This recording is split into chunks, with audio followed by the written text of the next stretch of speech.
بسم اللہ الرحمن الرحیم۔ شروع اللہ کے نام سے جو بہت بڑا مہربان نہایت رحم والا ہے۔ مردے کو خواب میں دیکھنے کا عمل۔ ایک عورت حضرت حسن بصری رحمۃ اللہ تعالیٰ کے پاس آئی اور عرض کیا کہ میری لڑکی کا انتقال ہو گیا، میری یہ تمنا ہے کہ میں اس کو خواب میں دیکھوں۔ حضرت حسن بصری نے فرمایا کہ عشاء کی نماز پڑھ کر 4 رکعت نفل نماز پڑھ اور ہر رکعت میں الحمد شریف کے بعد الہاکم التکاثر حتی پڑھ اور اس کے بعد لیٹ جا اور سونے تک نبی کریم صلی اللہ علیہ وسلم پر درود پڑھتی رہ۔ اس نے ایسا ہی کیا۔ اس نے لڑکی کو خواب میں دیکھا کہ نہایت ہی سخت عذاب میں ہے۔ تارکول کا لباس اس پر ہے، دونوں ہاتھ اس کے جکڑے ہوئے ہیں اور اس کے پاؤں آگ کی زنجیروں میں بندھے ہوئے ہیں۔ میں صبح کو اٹھ کر پھر حضرت حسن بصری کے پاس گئی۔ حضرت حسن بصری نے فرمایا کہ اس کی طرف سے صدقہ کر، شاید اللہ جل شانہ اس کی وجہ سے تیری لڑکی کو معاف فرما دے۔ اگلے دن حضرت حسن نے خواب میں دیکھا کہ جنت کا ایک باغ ہے اور اس میں ایک بہت اونچا تخت ہے اور اس پر ایک بہت نہایت حسین جمیل خوبصورت لڑکی بیٹھی ہوئی ہے۔ اس کے سر پر ایک نور کا تاج ہے۔ وہ کہنے لگی، حسن، تم نے مجھے بھی پہچانا؟ میں نے کہا، نہیں، میں نے تو نہیں پہچانا۔ کہنے لگی، میں وہی لڑکی ہوں جس کی ماں کو تم نے درود شریف پڑھنے کا حکم دیا تھا، یعنی عشاء کے بعد سونے تک۔ حضرت حسن نے فرمایا کہ تیری ماں نے تو تیرا حال اس کے برعکس بتایا تھا جو میں دیکھ رہا ہوں۔ اس نے کہا کہ میری حالت وہی تھی جو ماں نے بیان کی تھی۔ میں نے پوچھا، پھر یہ مرتبہ کیسے حاصل ہو گیا؟ اس نے کہا کہ ہم 70,000 آدمی اسی عذاب میں مبتلا تھے جو میری ماں نے آپ سے بیان کیا۔ صلحاء میں سے ایک بزرگ کا گزر ہمارے قبرستان پر ہوا۔ انہوں نے ایک دفعہ درود شریف پڑھ کر اس کا ثواب ہم سب کو پہنچا دیا۔ ان کا درود اللہ تعالیٰ کے یہاں ایسا قبول ہوا کہ اس کی برکت سے ہم سب اس عذاب سے آزاد کر دیے گئے اور ان بزرگ کی برکت سے یہ رتبہ نصیب ہوا۔ اسی طرح ایک اور حدیث میں ہے کہ ایک عورت تھی، اس کا لڑکا بہت ہی گنہگار تھا۔ اس کی ماں اس کو بار بار نصیحت کرتی مگر وہ بالکل نہیں مانتا تھا۔ اسی حال میں وہ مر گیا۔ اس کی ماں کو بہت ہی رنج تھا کہ وہ بغیر توبہ کی مرا۔ اس کو بڑی تمنا تھی کہ کسی طرح اس کو خواب میں دیکھے۔ اس کو خواب میں دیکھا تو وہ عذاب میں مبتلا تھا۔ اس کی وجہ سے اس کی ماں کو اور بھی زیادہ صدمہ ہوا۔ ایک زمانہ کے بعد اس نے دوبارہ خواب میں دیکھا تو بہت اچھی حالت میں تھا، نہایت خوش و خرم۔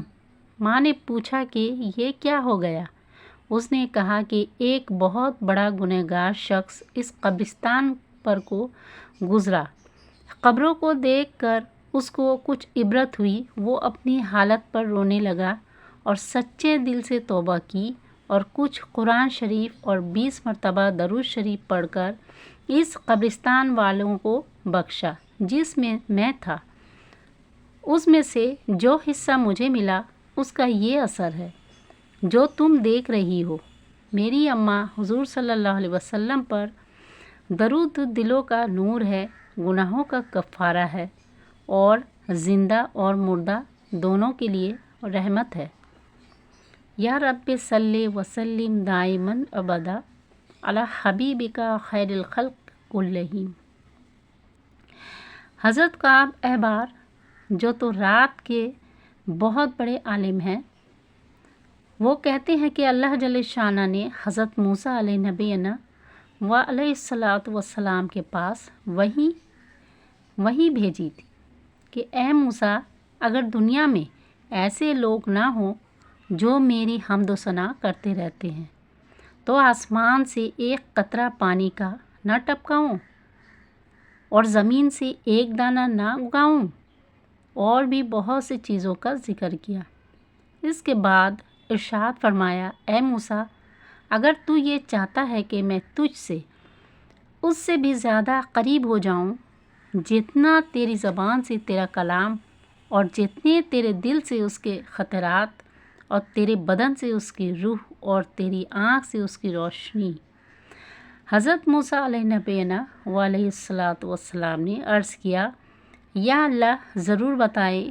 ارشاد ہوا کہ رسول اللہ صلی اللہ علیہ وسلم پر کثرت سے درود پڑھا کر، یا رب صلی وسلم دائماً ابدا علی حبیبک خیر الخلق کلہم۔ محمد بن سعید بن مطرف، جو نیک لوگوں میں سے ایک بزرگ تھے، کہتے ہیں کہ میں نے اپنا یہ معمول بنا رکھا تھا کہ رات کو جب سونے کے واسطے لیٹتا تو ایک مقدار معین درود شریف کی پڑھا کرتا تھا۔ ایک رات کو میں بالا خانہ پر اپنا معمول پورا کر کے سو گیا تو حضور اقدس صلی اللہ علیہ وسلم کی خواب میں زیارت ہوئی۔ میں نے دیکھا کہ حضور اقدس صلی اللہ علیہ وسلم بالا خانہ کے دروازہ سے اندر تشریف لائے۔ حضور اقدس صلی اللہ علیہ وسلم کی تشریف آوری سے بالا خانہ سارا ایک دم روشن ہو گیا۔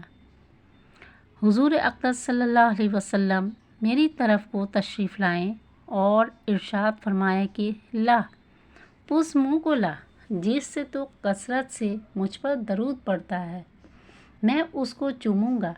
مجھے اس سے شرم آئی کہ میں دہن مبارک کی طرف منہ کروں، تو میں نے ادھر سے اپنے منہ کو پھیر لیا تو حضور اقدس صلی اللہ علیہ وسلم نے میرے رخسارے پر پیار کیا۔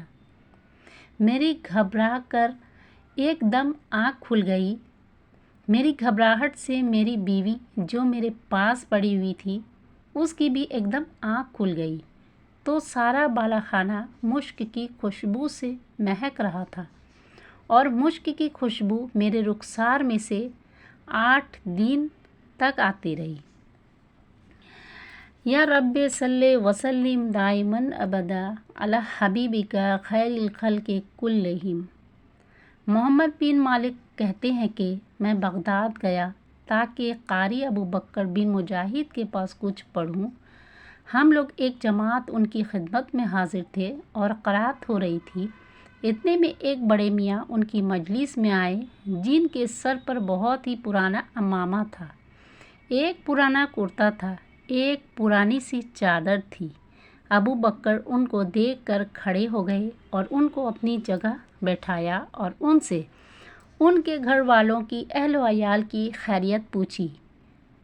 ان بڑے میاں نے کہا، رات میرے ایک لڑکا پیدا ہوا، گھر والوں نے مجھ سے گھی اور شہد کی فرمائش کی۔ شیخ ابو بکر کہتے ہیں کہ میں ان کا حال سن کر بہت ہی رنجیدہ ہوا اور اسی رنج و غم کی حالت میں میری آنکھ لگ گئی، تو میں نے خواب میں نبی کریم صلی اللہ علیہ وسلم کی زیارت کی۔ حضور اقدس صلی اللہ علیہ وسلم نے ارشاد فرمایا، اتنا رنج کیوں ہے؟ علی بن عیسیٰ وزیر کے پاس جا اور اس کو میری طرف سے سلام کہنا اور یہ علامت بتانا کہ تو ہر جمعہ کی رات کو اس وقت تک نہیں سوتا جب تک کہ مجھ پر 1000 مرتبہ درود نہ پڑھ لے، اور اس جمعہ کی رات میں تو نے 700 مرتبہ پڑھا تھا کہ تیرے پاس بادشاہ کا آدمی بلانے آ گیا تو وہاں چلا گیا، اور وہاں سے آنے کے بعد تو نے اس مقدار کو پورا کیا۔ یہ علامت بتانے کے بعد اس سے کہنا کہ اس نومولود کے والد کو 100 دینار اشرفیاں دے دے تاکہ یہ اپنی ضروریات میں خرچ کر لے۔ قاری ابو بکر اٹھے اور ان بڑے میاں نومولود کے والد کو ساتھ لیا اور دونوں وزیر کے پاس پہنچے۔ قاری ابو بکر نے وزیر سے کہا،